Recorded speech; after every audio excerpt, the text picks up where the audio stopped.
Greetings, history adventurers. Welcome to an epic dive into ancient Egypt. A tale so wild it'll blow your mind. During this adventure, we are going to unpack the story of Amenhotep IV and Nefertiti, two pharaohs who shook up everything. Imagine, a king ditching all the gods for one god, a queen so stunningly beautiful she's still famous, and a radical move that flipped Egypt upside down.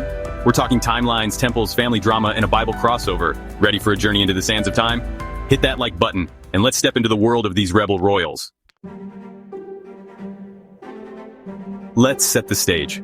Amenhotep IV ruled Egypt from around 1353 to 1336 BC. This was during the 18th dynasty, a golden age of power and wealth. He took the throne at about 15 or 16 years old, inheriting a kingdom buzzing with temples. His dad, Amenhotep III, left big sandals to fill. Think massive statues and a booming economy. Then there's Nefertiti, his great royal wife. Her name means the beautiful one has come. And wow, did she live up to it. That famous bust, you've seen it in pictures, museums, and jewelry, shows her with flawless skin, high cheekbones. Nefertiti's bust was found in 1912. Still dazzling after 3,300 years. She wasn't just a pretty face, she was a powerhouse. What was Nefertiti's heritage? It's murky. Some say she was Egyptian nobility, maybe from a military family in Akhmim. Others whisper she came from abroad like Mitanni in Syria, perhaps a gift to seal an alliance. Her roots are a mystery, but her beauty is legendary. These two weren't your typical stiff royals. Murals from their time show something rare, real affection. Picture this, Amenhotep IV and Nefertiti holding hands, playing with their daughters, even kissing under the sun's rays. Most pharaohs were painted like stone-cold gods, but these guys, they're human, they're tender, they are a team. They had 6 daughters, Meritaten, Meketaten, Ankhesenpaten, and 3 more. Producing a male heir was a big deal. Pharaohs needed a boy to keep the dynasty going. With no male heir, pressure was on. Because of this, some think Amenhotep took a second wife, Kia, to try for a son. These murals give us a window into a royal romance and a look at possible true love in a time when pharaohs didn't necessarily marry for love, but for alliances. Ever seen ancient art that's sweet? Now here's where it gets wild. Amenhotep IV ditches Egypt's numerous gods. Think Amun, Osiris, Isis for one, the Aten, the sun disk. Why did he do this? He believed the Aten was the true power, giving life through its sun rays. No more middlemen gods, just pure sun worship. Scholars think he might have heard stories of a guy named Moses from his grandfather and father. The Hebrew stories like the Bible's Exodus, where Israelites flee Egypt around maybe 1400s BC, could have sparked Amenhotep's one god idea. Was Amenhotep inspired by a one god idea? It's a theory. But imagine him hearing whispers of a burning bush and Egyptian plagues and thinking, hey, one god sounds better, it worked out for the Israelites. He pushes this hard. Priests of Amun, the big Egyptian god of this time, they lose it. Egypt's been polytheistic forever, and Amenhotep decides, nope, sun only. This was a crazy bold move. What do you think? Did Moses and the god of the Bible spark this change in Amenhotep? Share below. Around year 5 of his reign, 1348 BCE or so, he changes his name from Amenhotep, meaning Amun is satisfied, to Akhenaten, effective for the Aten. It's a total rebrand. He's saying, I'm all in for the sun god, no turning back. This wasn't just a name swap. He moves the capital from Thebes to a brand new city, Amarna, 200 miles north. He builds the great temple of the Aten there, open to the sky, no dark chambers like old temples. Imagine giant courtyards, sun blazing down, priests chanting to the Aten. Akhenaten's murals show him and Nefertiti offering flowers to the sun, total devotion. Why move the capital? To break free from Amun's grip and start fresh worshipping one god, Aten.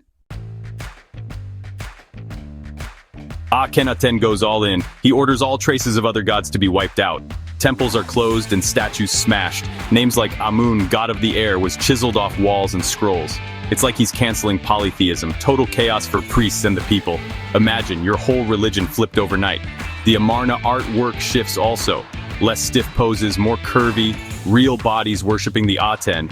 But here's the kicker. Akhenaten changes Egypt's faith on paper, but not in the hearts of the people. People still sneak offerings to old gods at home. They are the rebels now.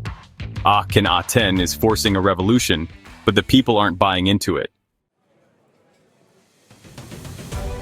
While Akhenaten's shaking things up, Nefertiti steps up big time. Around 1340 BCE, she's named co-regent. Co-fair. Oh, she's not just a wife anymore, she's got equal power. Murals show her smiting enemies wearing a pharaoh's blue crown, unheard of for queens. How did she get there? Her beauty and brains won Akhenaten's trust, and with no son, their daughters, 6 girls are in the spotlight too. Amenhotep becomes a key figure, and Akhenaten, she'll marry King Tutankhamun later. Nefertiti's co-regency shows her strength. Some think she ruled solo after Akhenaten died. Akhenaten and Nefertiti had 6 daughters. Amenhotep pharaohs needed a male heir, so Akhenaten might have turned to Kia, a lesser wife. Tutankhamun was born around 1341 BCE. He could be Kia's son, though DNA is fuzzy. Amenhotep died young. Sad murals show her parents grieving. Akhenaten survives, marries Tutankhamun around 1332 BC after Akhenaten's death, and he becomes King Tutankhamun at age 9. King Tutankhamun becomes their legacy, via Nefertiti's daughter, not a son. This is the ultimate family drama in Egypt for this part of history. Akhenaten dies around 1336 BCE, age 30-something, after 17 years ruling. Egypt flips back to polytheism fast. Tutankhamun, just 9, takes over, and priests and advisors discard all of Akhenaten's work to worship one god. By 1334 BC, they're back to worshipping Amun, Osiris, all the old gods. The capital Amarna has been abandoned. They moved the capital to Memphis and then back to Thebes. Akhenaten's name, scratched off monuments, erased. King Tutankhamun's rule restores the old ways, proving Akhenaten changed the religious system, but not the people's hearts towards his one god. They never bought into Akhenaten's one god dream. Let's talk unknown facts. Akhenaten's reign saw a plague. Some think it hit Amarna, maybe killing his daughter Akhenaten. A lesser-known fact about Akhenaten: Akhenaten's body was weirdly long. Marfan syndrome? Maybe. Check his funky murals. Amarna's ruins were found in 1887. They found tools, toys, even a bakery there. Egypt's first monotheistic government didn't stick around after Akhenaten's death, but his legend of how he tried made the history books. That's Amenhotep IV, or Akhenaten, and Nefertiti, adventurers. From 1353 to 1336 BC, they flipped Egypt with one god, a new capital city, and a love story in stone.